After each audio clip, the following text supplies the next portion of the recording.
Once upon a time in the AI kingdom, something very sad happened.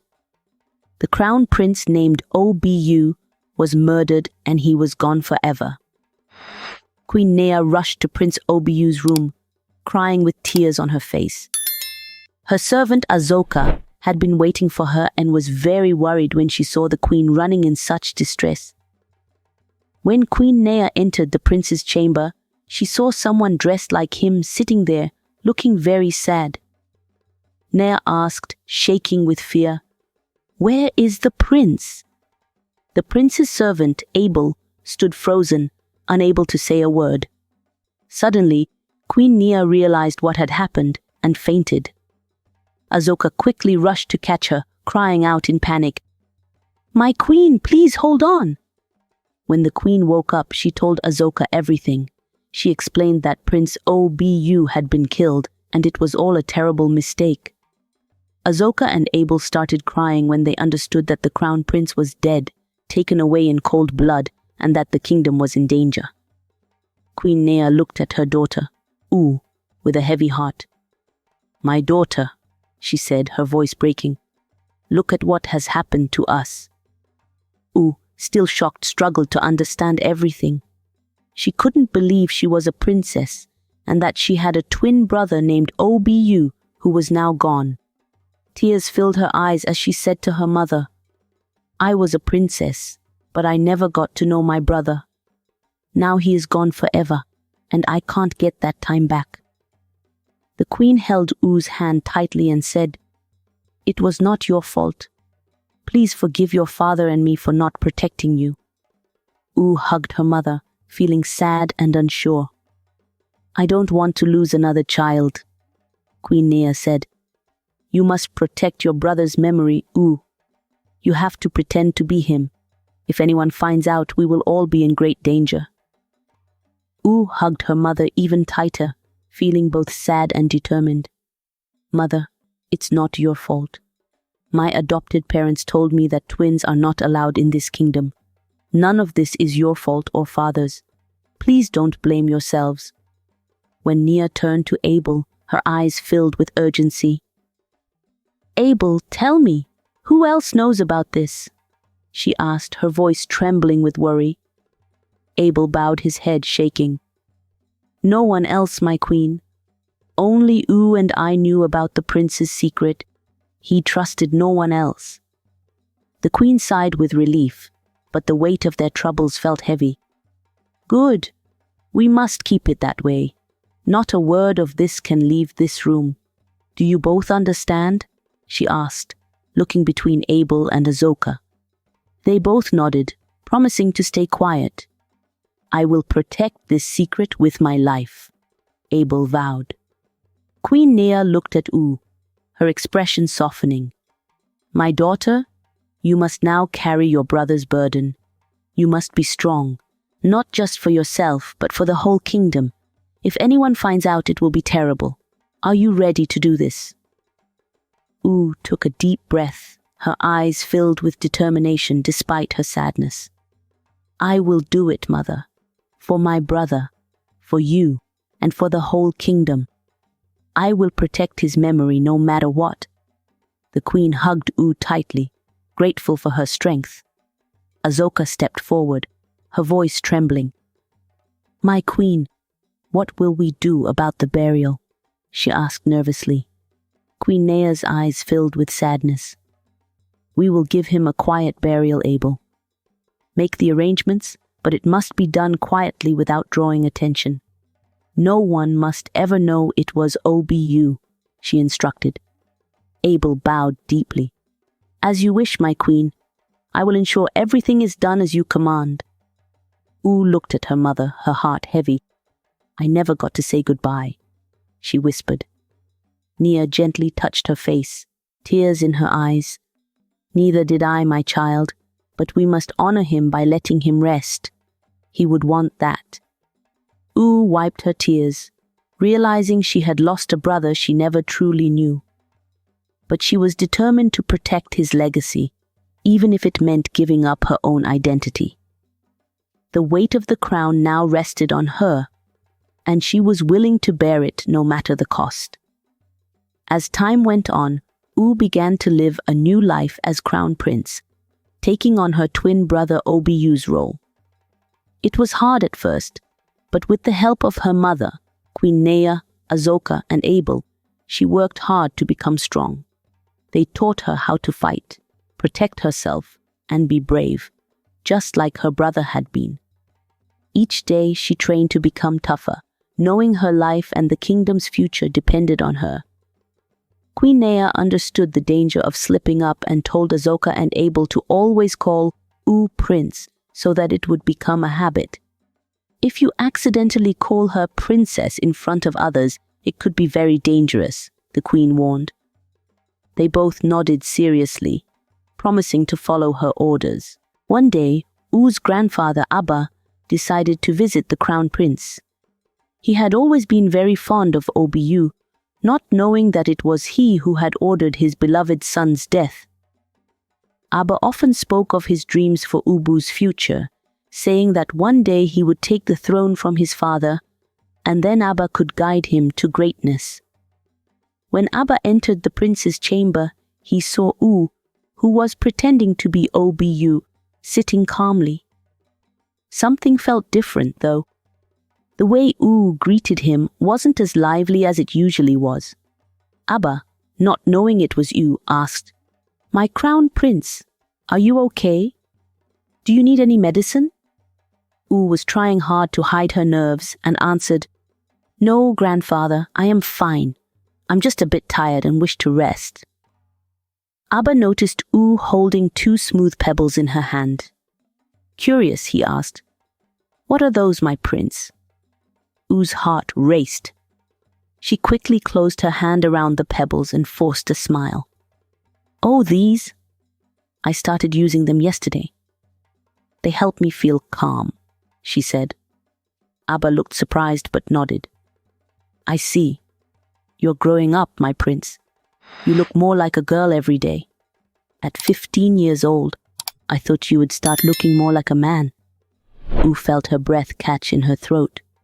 She kept her face calm while Abba continued, "You look delicate and have a pretty face, but you need to build some muscles. You must look strong."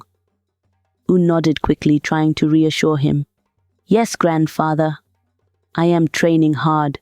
Soon I will be muscular and strong just like you want." Abba laughed, patting her shoulder. "That's what I want to hear. You listen well to your grandfather." After he left, U let out a sigh of relief. Her heart was pounding. She had come very close to being discovered, and she knew one small mistake could put everyone in danger. Abel, who had been quietly standing by the door, approached U. "That was too close, my prince," he said softly. U looked at him, her eyes wide with fear. "Yes, Abel, it was. But we must keep going. I can't afford to fail now." Abel nodded seriously. "I am here for you, my prince. No one will find out." U looked down at the pebbles in her hand, knowing she had a big responsibility to keep the secret and protect the kingdom. She remembered the warmth and love of her adopted parents, and she drew strength from that memory. "Thank you, Abel. I must do this for my brother, for my mother, and for the entire kingdom. I must be strong." Abel bowed and said, "You will be my prince. You have more courage than any prince I have ever known." U took a deep breath and stood tall. She knew she had to become the crown prince in every way. Abel's words echoed in her mind, but she couldn't let fear hold her back. She had to be strong, not just for herself but for everyone depending on her. The life of a prince was never meant to be hers, but now it was her only path forward. She would fight, learn, and protect her kingdom, even if it meant pretending to be someone she was not. Isuna had been looking for U tirelessly. Whenever he got a chance, he would ask about her. He visited the other maids, and even the head maid, but no one knew where U had gone. It was as if she had vanished without a trace. Day after day, Isuna searched, his heart heavy with worry. None of the maids understood how you could have disappeared like that.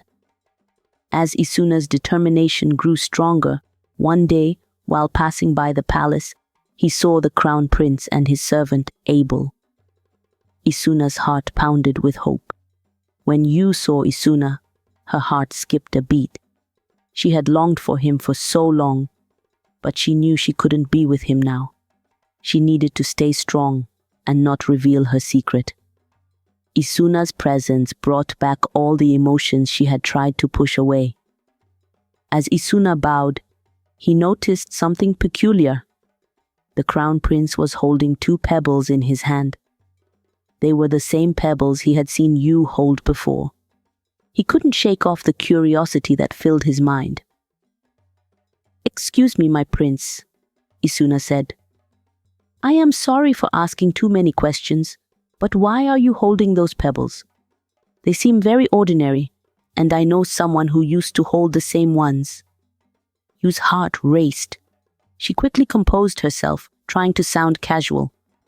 "Oh, this?" she replied. "I picked them up somewhere when I went out hunting." Isuna looked at the pebbles again and then at the prince. He furrowed his brow for a moment and then nodded. "Oh, I see. My prince, forgive me for my questions," he said, as he bowed again and turned to leave, following closely behind. He watched them go, deep in thought. He couldn't help but feel that something was strange. Maybe you dropped the pebbles when she went to fetch hers, he thought. But why does the prince look so much like you? Isuna had never seen the prince up close before. He had only seen him from a distance during ceremonies or when passing by. Now, seeing him so closely, he couldn't shake the feeling of familiarity. The prince and you looked so alike it was uncanny. As you walked away, she let out a sigh of relief. Thank goodness Isuna didn't recognize her, she thought, her heart still pounding. She knew that if Isuna discovered her secret, everything would fall apart. She had to remain strong, not just for herself, but for her mother, the queen, and for the kingdom of AI that depended on her. Abel, who had sensed Yu's anxiety, whispered to her as they walked away, "My prince, are you all right?" Yu nodded slightly, though her expression was troubled. "I am fine, Abel. It was just unexpected." Abel gave her a reassuring look. "You handled it well, my prince." Yu took a deep breath, hoping Abel was right. The burden she carried was heavy, and she missed the simplicity of her old life. But she couldn't afford to be weak. Not now. She had to protect the secret at all costs. Meanwhile, Isuna stood where he was, still watching the prince and his servant as they disappeared down the corridor. He couldn't shake the nagging feeling that there was something he was missing, something important. He shook his head, trying to dismiss the thought. "Perhaps I'm just imagining things," he muttered to himself, turning to leave. But deep inside, a part of him couldn't let it go. He had to find out what happened to you. He couldn't rest until he knew the truth, and no matter how long it took, Isuna vowed to keep looking. The queen heard about Isuna's constant search for you, and she knew this could bring danger to their secret. So she called for the kingdom scholar and ordered him to write in the kingdom's book of identity that you had met with an accident the day she went to gather help, and that she had died and been buried. It was the only way to ensure that no one would continue searching for her. The day finally came for Isuna to start walking alongside the prince. He was to come from his home every day and study with the prince, teaching him the basic things a prince should know, especially about the kingdom. It was an important task for Isuna. He had to do well, for if the prince wasn't properly taught, Isuna would be branded a failure as a scholar. He couldn't let that happen. Isuna packed all his materials and made his way to the palace. The guards let him in, and he was escorted to the prince's chambers. His heart pounded with anticipation. though he still felt uneasy about Yu's disappearance. He tried to push those thoughts away and focus on his duty. When he entered the chambers, he saw the prince sitting at a desk.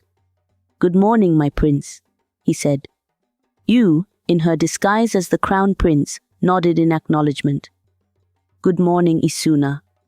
Isuna began his lessons, teaching the prince about the kingdom's history, its laws, and its customs. As he spoke, Yu listened carefully, doing her best to appear attentive. It wasn't easy, as her emotions were all over the place. She found herself struggling to concentrate, her feelings for Isuna resurfacing in his presence. She had missed him so much, and now being so close to him but unable to reveal her true identity was painful. Isuna, on the other hand, found himself increasingly puzzled.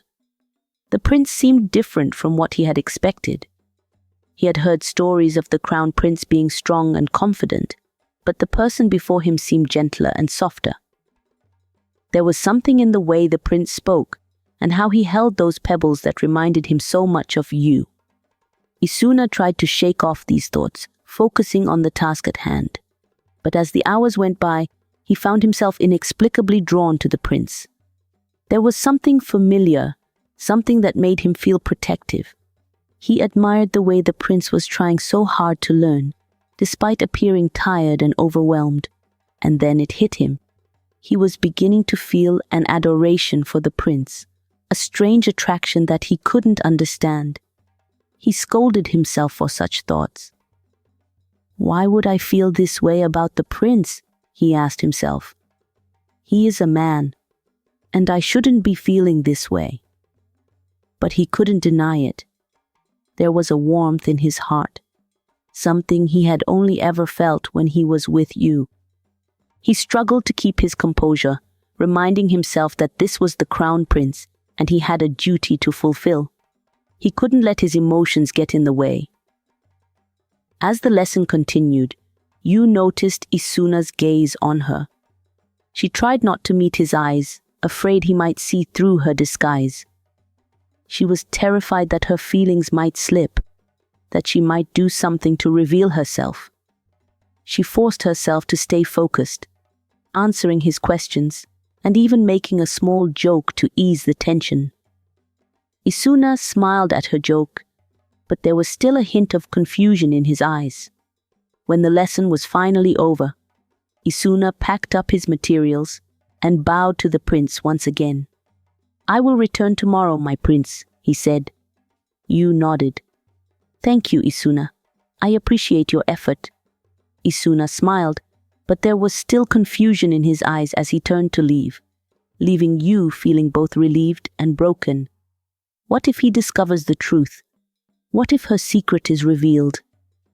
The weight of her disguise felt heavier than ever. With the shadows deepening in the corridor, Yu's heart raced, knowing that tomorrow could bring new dangers and revelations. Will Yu be able to keep her secret safe? What challenges lie ahead in her struggle to protect the kingdom? Don't forget to subscribe to my channel and stay tuned for the second part, where the stakes rise and the truth threatens to unravel everything. Have a wonderful day.